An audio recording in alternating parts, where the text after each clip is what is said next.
Okay guys, सो आज की इस वीडियो में हम प्रैक्टिकली देखेंगे कि आउटपुट प्रॉपर्टी किस तरीके से इंप्लीमेंट करते हैं एंगुलर के अंदर। ओके, तो पिछली वीडियो में आपने देखा कि प्रैक्टिकली पिछले वीडियो में आपने देखा कि किस तरीके से आउटपुट प्रॉपर्टी वर्क करती है थ्योरेटिकली। अब अभी उसका हमें प्रैक्टिकल करके दिखाऊंगा और कोड को भी अच्छी तरीके से एक्सप्लेन करूंगा। ठीक है, तो चलो अभी देखते हैं इसका प्रैक्टिकल।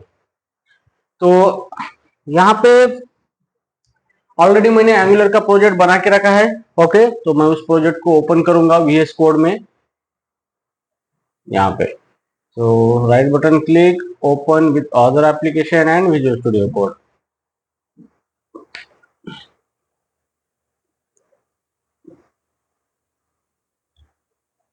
ओके, तो ये हमारा VS कोड है। तो ऑलरेडी मैंने एप्लीकेशन ऑलरेडी मेरे पास है बनाए वाला। तो अभी हम न्यू कंपोनेंट से स्टार्ट करते हैं। ओके, तो सबसे पहले हमें एक कंपोनेंट बनाना है। तो यहाँ पे मैं आपको लिख के देता हूँ टेक्स्ट एडिटर में। ओके, तो सबसे पहले हम एक फोल्डर बनाएंगे। ओके, जिसको हम बोलेंगे आउटपुट डेमो। आउटपुट डेमो नाम का एक फोल्डर बनाएंगे। ठीक है, और उसके अंदर हम कंपोनेंट बनाएंगे। कंपोनेंट को नाम देंगे output dot component dot TS file. इसके अंदर कंपोनेंट का कोड करेंगे क्लास, और इसका टेम्पलेट आउटपुट डॉट कंपोनेंट नन डॉट एचटीएमएल। ठीक है, ये दो फाइल बनाइए। सीएसएस फाइल की हमें कोई जरूरत नहीं है, आवश्यकता नहीं है। ठीक है, तो चलो अभी इस कोड को, इस कंपोनेंट को हम इंप्लीमेंट करते हैं। तो सबसे पहले ये डेमो आउटपुट नाम से कंपोनेंट बनाया है, सॉरी आउटपुट डेमो। तो हम यहाँ पे जाएंगे, ऐप के अंदर एक नया फोल्डर बनाएंगे यहाँ पे। ठीक है, यहाँ पे और एंटर करेंगे। तो ये हमारा फोल्डर बन चुका है यहाँ पे। अब इस फोल्डर के अंदर हमें दो फाइल बनानी है। सबसे पहले हम देखेंगे output dot component dot TS file. तो डेमो के अंदर एक न्यू फाइल बनाइए और इसको पेस्ट कीजिए। ये बन गई हमारी टीएस फाइल, और हमें एचटीएमएल फाइल बनानी है उसकी। तो यहाँ पे हम उसकी एचटीएमएल फाइल बनाएंगे इस तरीके से यहाँ पे। ओके, तो गाइज हमारी ये दोनों फाइल बन चुकी है। अभी हम इसके अंदर कोड करना है। ठीक है, तो ये हमारी output dot component TS file है। यहाँ पे हम इसको कंपोनेंट का कोड करेंगे। हम मैन्युअली कर रहे हैं सब, आप CLI का इस्तेमाल करके भी कर सकते हो। ठीक है, तो इसका सेलेक्टर यहाँ पे देंगे हम। सेलेक्टर जैसे हम इसको देंगे आउटपुट कंपोनेंट। ठीक है, अब इसको हम क्या करेंगे, इसकी HTML फाइल इसको अटैच करेंगे। ठीक है, तो टेम्पलेट URL और यहाँ पे ./HTML फाइल। ठीक है, अब इस कंपोनेंट को हम स्टैंड अलोन बनाएंगे। स्टैंड अलोन कंपोनेंट, क्योंकि हम स्टैंड अलोन कंपोनेंट यूज करना चाहते हैं, मॉड्यूल नहीं। ठीक है, तो ये हो गया हमारा कंपोनेंट का मेटा डेटा। अब इसको मैं एक्सपोर्ट क्लास का नाम दूंगा आउटपुट कंपोनेंट। Output component. ठीक है, तो गाइज ये मेरा कंपोनेंट क्रिएट हो चुका है अभी। अब मैं यहाँ पे HTML के अंदर कोड लिखूंगा। मान लो कि एक बटन लिखूंगा, जैसे हमने थ्योरी लेक्चर में देखा था, यहाँ पे क्लिक मी। ठीक है, ये बटन लिखा है। तो जैसे भी इस बटन पे ऊपर कोई क्लिक करेगा, तो ये बटन के ऊपर हम कोड कॉल करेंगे। तो यहाँ पे हम एक फंक्शन लिखेंगे, जैसे हमने लिखा था फायर फंक्शन, और ये फंक्शन हम कॉल करेंगे किसके ऊपर, ये बटन के क्लिक के ऊपर। ठीक है, यहाँ पे फायर फंक्शन। ठीक है, तो जैसे ही कोई इस बटन को क्लिक करेगा, ये फायर फंक्शन कॉल होगा, और इस फायर फंक्शन के अंदर हम हमारा इवेंट इमिटर की प्रॉपर्टी को इमिट करेंगे। तो हमें इसका इवेंट बनाना है। तो इवेंट बनाने के लिए यहाँ पे सबसे पहले हमें यूज करना है @आउटपुट डेकोरेटर यूज करना है।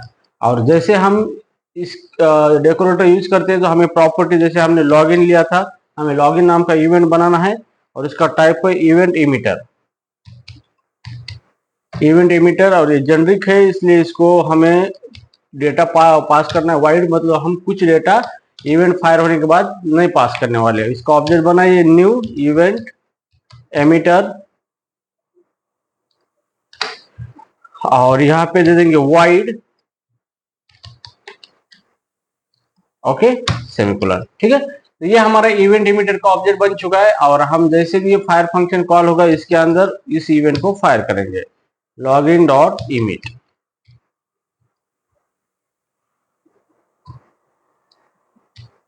दिस डॉट लॉगिन हमारी प्रॉपर्टी डॉट उसकी इमिट मेथड है, और जैसे भी ये इमिट मेथड कॉल होगी ऑटोमेटिकली ये जो लॉगिन इवेंट है ये फायर होगा। ठीक है, तो यहाँ पे हमने ये कंपोनेंट बनाया है जिसके टेम्पलेट के अंदर एक बटन बनाया है, बटन को जैसे ही क्लिक करेंगे फायर फंक्शन कॉल होगा, और इस फायर फंक्शन के अंदर जो हमने इवेंट एमिटर बनाया है ये आउटपुट प्रॉपर्टी वो इवेंट जनरेट होगा। ठीक है, तो गाइज ये हो गया हमारा कोड। अभी हमें इसको कॉल करना है, इस कंपोनेंट को हमारे जो मेन कंपोनेंट है जहां से हमारा एप्लीकेशन स्टार्ट होता है। तो अभी हम यहाँ पे देखेंगे एप्लीकेशन हमारा स्टार्ट हो रहा है पेरेंट कंपोनेंट से। ये पेरेंट कंपोनेंट है हमारा, यहाँ पे ऑलरेडी हमने बनाया वाला। तो इसको हम कमेंट आउट कर देते हैं इसके कोड को, और इसका HTML टेम्पलेट इसको भी कमेंट आउट कर देते हैं हम यहाँ पे।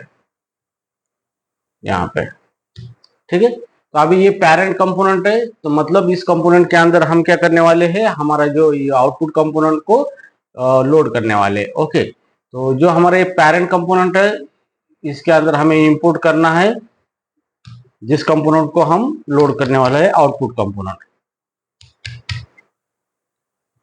ठीक है, तो आउटपुट कंपोनेंट को इंपोर्ट कर दिया क्योंकि स्टैंडअलोन कंपोनेंट है, तो हमें मॉड्यूल की जरूरत नहीं, तो डायरेक्ट हम कंपोनेंट ही इंपोर्ट कर सकते हैं। ठीक है, अब इस आउटपुट कंपोनेंट को हम लोड करेंगे पेरेंट कंपोनेंट की HTML फाइल के अंदर यहाँ पे। तो इसका सेलेक्टर था हमारा आउटपुट कंपोनेंट, ये हम इसका सेलेक्टर है और इस सेलेक्टर से हमने इसको लोड किया है। ठीक है, तो चलो अभी हम इसका आउटपुट देखते हैं। तो हमें क्या करना है, सबसे पहले इसको रन करना है एंगुलर एप्लीकेशन को। तो यूजिंग ng सर्व कमांड हम एंगुलर एप्लीकेशन को रन करेंगे। हमारा डेवलपमेंट सर्वर अभी स्टार्ट हो रहा है। ओके, तो डेवलपमेंट सर्वर स्टार्ट हो गया लोकल होस्ट 4200 पे। तो अभी यहाँ पे हम ओपन करेंगे ब्राउजर ओपन करना है हमें, ये ब्राउजर लोकल होस्ट 4200। तो देखो यहाँ पे ये बटन आ चुका है हमारा। ओके, ये बटन आ चुका है, ये कंपोनेंट है हमारा, आउटपुट कंपोनेंट लोड हो चुका है यहाँ पे, ये कंपोनेंट। ठीक है, तो ये कंपोनेंट लोड हो चुका है। तो इसका HTML के अंदर हमने बटन लिखा था, तो जैसे भी इस बटन को कॉल करेंगे तो हम इसका जो पेरेंट कंपोनेंट का फंक्शन है वो कॉल करने वाले। ये हमारा पेरेंट कंपोनेंट है, इसके अंदर हम एक फंक्शन ले लेंगे, इसको नाम दे देंगे वेलकम, या फिर वेलकम फंक्शन ले लेंगे। तो हमने थ्योरी में देखा था डेमो, तो यहाँ पर डेमो फंक्शन ले लेंगे। ठीक है, और इसमें मैसेज दे देंगे अलर्ट चाइल्ड कंपोनेंट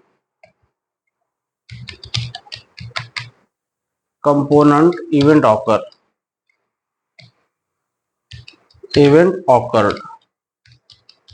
ठीक है, तो ये हमने पेरेंट कंपोनेंट के अंदर ये फंक्शन लिखा है डेमो। तो इस डेमो को हमें कॉल करना है ये जो हमारा ये आउटपुट कंपोनेंट है इसकी इवेंट के ऊपर। तो अभी हमने इवेंट इसका है लॉगिन इवेंट जो हमने बनाया था, और इस लॉगिन पे हम पेरेंट का डेमो फंक्शन कॉल करेंगे यहाँ पे। तो जैसे भी ये लॉगिन इवेंट फायर होगा तो ये डेमो फंक्शन कॉल होगा, और ये डेमो फंक्शन पेरेंट का है तो इसके अंदर अलर्ट मैसेज है, ये मैसेज आपको मिल जाएगा। ठीक है, तो जैसे मैं इसको क्लिक करूंगा तो देखो चाइल्ड कंपोनेंट इवेंट ऑकर। तो यहाँ पे क्या हो रहा है, जैसे मैं क्लिक फंक्शन कॉल किया तो मेरा इस कंपोनेंट का इवेंट फायर हुआ है। ये मेरा आउटपुट कंपोनेंट है, ये आउटपुट कंपोनेंट का लॉगिन इवेंट फायर हुआ है, और लॉगिन इवेंट पे मैंने पेरेंट कंपोनेंट का डेमो फंक्शन कॉल किया है। तो इस तरीके से आप चाइल्ड कंपोनेंट के थ्रू पेरेंट कंपोनेंट का कोड कॉल कर सकते हो। इसी को बोला जाता है कंपोनेंट कोलैबोरेशन। तो आप कंपोनेंट कोलैबोरेशन कर सकते हैं with the help of the output property. तो उसके बहुत सारे मैकेनिज्म है, अलग अलग मैकेनिज्म से आप दो कंपोनेंट के अंदर इंटरेक्शन कर सकते हो, मतलब कुछ डेटा पास कर सकते हो और कुछ कोड का यूज कर सकते हो, मतलब उस कोड को भी एग्जीक्यूट कर सकते हो। तो this is called as a component collaboration. तो इस तरीके से आप इसका यूज कर सकते हो आउटपुट प्रॉपर्टी का to create the event.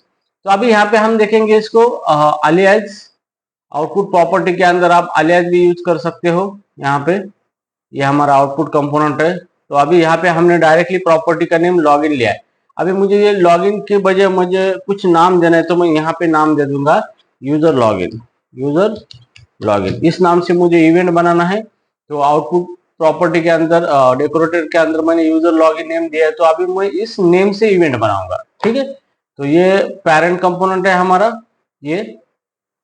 Okay, तो यहाँ पे लॉगिन जो ऑलरेडी हमारी प्रॉपर्टी, इसका भी इस्तेमाल आप कर सकते हो, या फिर यूजर लॉगिन के थ्रू भी आप ये इवेंट बना सकते हो। ठीक है, इस तरीके से। और जैसे भी यहाँ पर मैं इसको कॉल करूंगा तो यहाँ पे आपका आउटपुट आ जाएगा।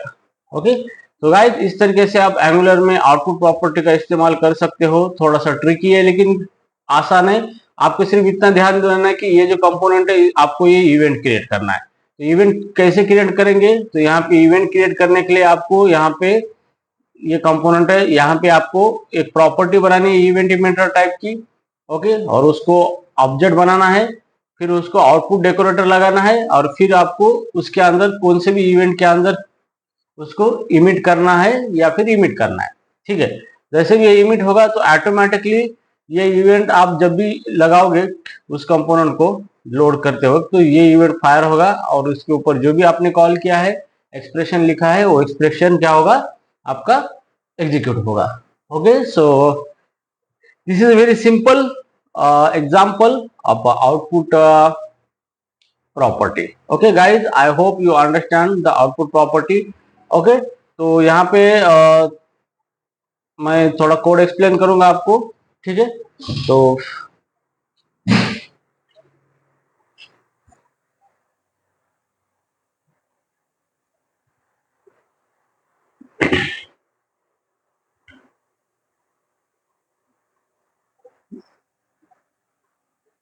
ओके, तो गाइज यहाँ पे जो हमने क्लास बनाया है, तो ये है आपका डेकोरेटर। ओके, तो ये है आपका डेकोरेटर।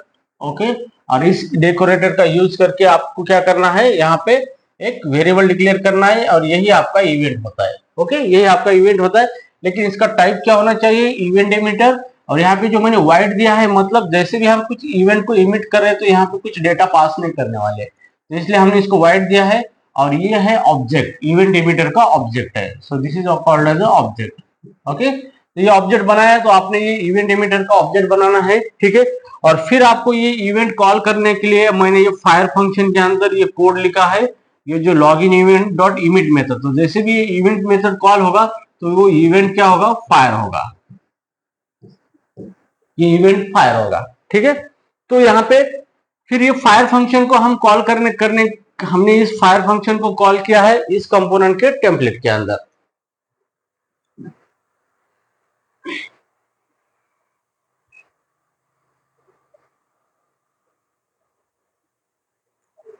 ओके, तो यहाँ पे हमने इसको कॉल किया है।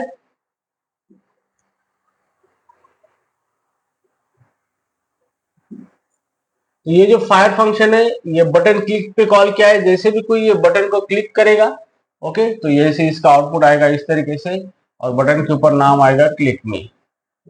ओके, तो जैसे ही बटन को कोई क्लिक करेगा यहाँ पे, तो डायरेक्टली ये फायर फंक्शन कॉल होगा। और फायर फंक्शन के अंदर हमने लिखा था इमिट लॉगिन डॉट इमिट, तो वो इमिट इवेंट ऑकर होगा। ठीक है,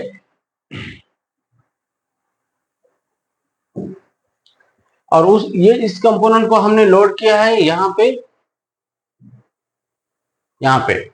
तो यहाँ पे लोड किया है हमने उस हमारा जो आउटपुट कंपोनेंट है।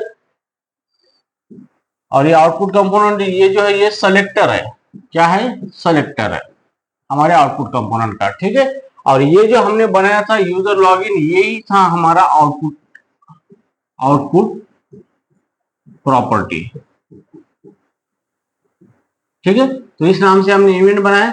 जैसे इवेंट फंक्शन कॉल होगा तो ये डेमो फंक्शन कॉल होगा। और ये डेमो फंक्शन हमने किस में लिखा है, ये हमारी फाइल है पेरेंट डॉट एचटीएमएल कंपोनेंट। तो ये पेरेंट कंपोनेंट जो है हमारा टीएस फाइल, उसके अंदर डेमो फंक्शन है, वो डेमो फंक्शन आपका कॉल होगा। और ये डेमो फंक्शन आपका जैसे भी कॉल होगा, ये डेमो फंक्शन है आपका यहाँ पे।